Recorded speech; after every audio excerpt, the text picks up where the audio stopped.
I wasn't present for the, I'm not going to say angry Jim Phillips state of the ACC address at ACC football kickoff. I did watch it on TV, and I was struck, sir, Mr. Phillips, the commissioner of the Atlantic Coast Conference, I was struck by the determination that you presented, the state of the league. I thought it was impressive, and I thought fun, especially when we got to, we are clearly the in the top three of the major conferences. How are you? Thank you so much for the time. And so take me back to that. Take me back to that moment when you presented a very defiant front.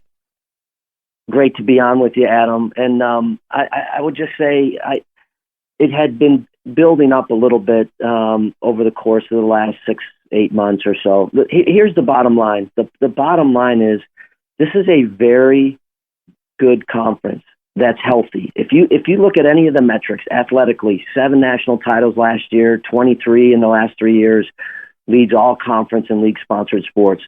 CFP, second most national championships, second best winning percentage. We know what the basketball looks like. I mean, we're 33 and 15 in the last 3 years. Right. We've had 4 different Final Four teams in the last 3 years. Athletically, I mean, we are healthy. Academically, it's the best conference in FBS. There's no question. U.S. News and World Report, national NCAA graduation success rates, academic performance rates, all of that. Financially, we've surpassed over $700 million. It's a 14% increase. We distributed over $45 million to each school. It's a league record. It's one of the top 3. And then, innovation, when you look at $600 million in new incremental revenue based on bringing in SMU, Cal, Stanford, all of those things, success initiatives. If you play well in football and basketball, you will be given more. Your distribution will be larger than someone else that has a 4-8 season or a 3-9 season and the rest of it. And so at the end of the day, it was a chance at that forum to set the record straight. And I think we all get distracted and our attention gets taken to different areas. And unfortunately, that's kind of been where it's been because of the legal issues. And I get it. And people are asking about that. And that is a legitimate question. That question needs to be asked. But it is overshadowed, Adam, the incredible year that the league has had and where the league is going. So that was really the statement that you're referring to back in July. I loved it, by the way. I'm not kidding. I absolutely loved it. I'm going to ask one question about the legal issue, and you can give me a yes or no answer. And then I want to move on to the football season. Is there a chance you would settle with Florida State and Clemson? Yeah, I'm. Again, it's a legal case. I can't really comment on it other than we are going to fight and protect a legal document that was signed multiple times by all of our schools. That is a good enough answer. I can editorialize that on my own. All right. All right. The optimism going into this football season, and I believe the optimism grows based on the result that we saw in Dublin, Ireland, because it's very possible, because they looked like it, that Georgia Tech is a legitimately good football team. They don't have to be playoff good. They just have to be good. And you've got NC State, which should have a good year. Virginia Tech finally coming back to the contenders. Miami might have the best roster outside of Georgia and Ohio State in all of college football. SMU, Clemson, Louisville. There's a lot of good football teams in this league. So as we head into this season, which is pivotal in the first year of the college football playoff, what's your level of optimism? I'm really optimistic. I think you set it up well. And we're coming off a year where we had 11 of our 14 teams that were eligible for a bowl game. So when you think about that, Adam, that's pretty remarkable. That you have to be at least 6-6. Right. And we had an undefeated champion. We all know kind of how that played out. Yeah. Disappointing, etc. But the league in football is super healthy. And I think you mentioned it. You mentioned just tidbits. Those were 2 really good teams that played in Ireland. Florida State is a really good team, coached by a really good coach. And I'd say the same thing about Georgia Tech. And it was a game that literally came down to the last play of the game, right? Yep. But I think that bodes well.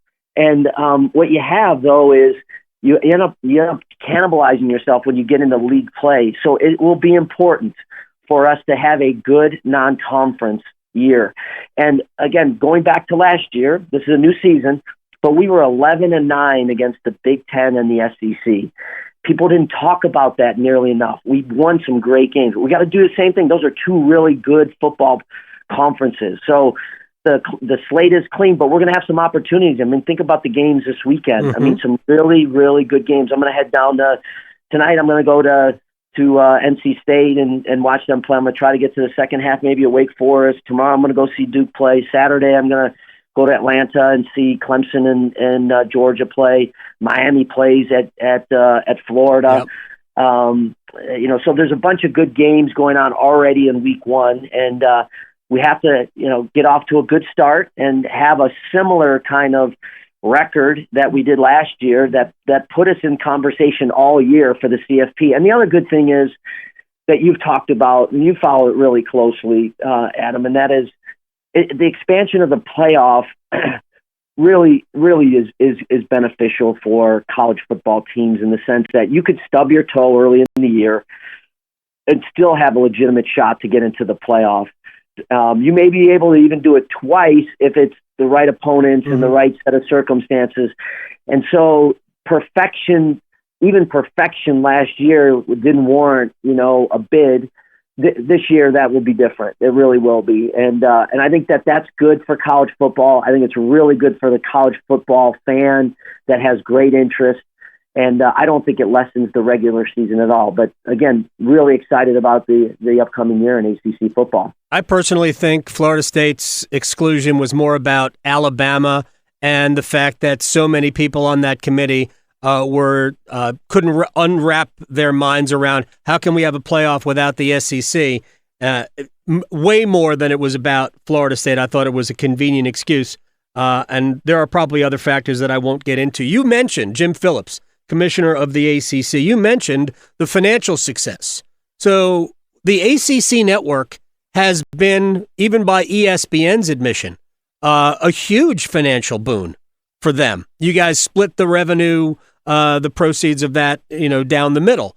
How much more growth do you anticipate with the network? You have to be happy with how it's gone over the first several years. I have, and so have our schools. I mean, it's provided millions and millions of dollars for our schools, and I have been pleased. And we went up there last week before going to Ireland to celebrate the 5th anniversary of the ACC network, and it has prospered even more than I think initially was thought it could do. 2 new markets, 2 new states, Dallas-Fort Worth, as I mentioned, and Northern California. Right. So getting distribution in those areas will really be important for us as we look at, to grow the revenues and all the rest of it. And there's 2 parties that are both motivated, as you described perfectly well. We're 50-50 partners in this joint venture, and so that's not going to stop. We're going to continue to be aggressive in how we can generate additional revenues for our schools, and the network's going to be a key piece of it. On-field signage, uniform signage, helmet signage, sponsorships, title sponsorships. Where do you stand on all of this? How much of it has to be approved at a national level? Yeah, a lot of it, Adam, another really good question. A lot of it has to be approved by the football competition committee, whether it's on the field, and there's been some leeway there, but uniforms, helmets, and those kinds of things. But we are aggressively, as we have done, we're aggressively looking at all of our assets within the ACC to see how we monetize them to the greatest level. And you saw that with the addition of Cal, Stanford, and SMU. to generate another $600 million for the legacy schools, which are the schools that obviously are part of the ACC prior to them joining on July 1st of this year. So we'll continue to be innovative and creative.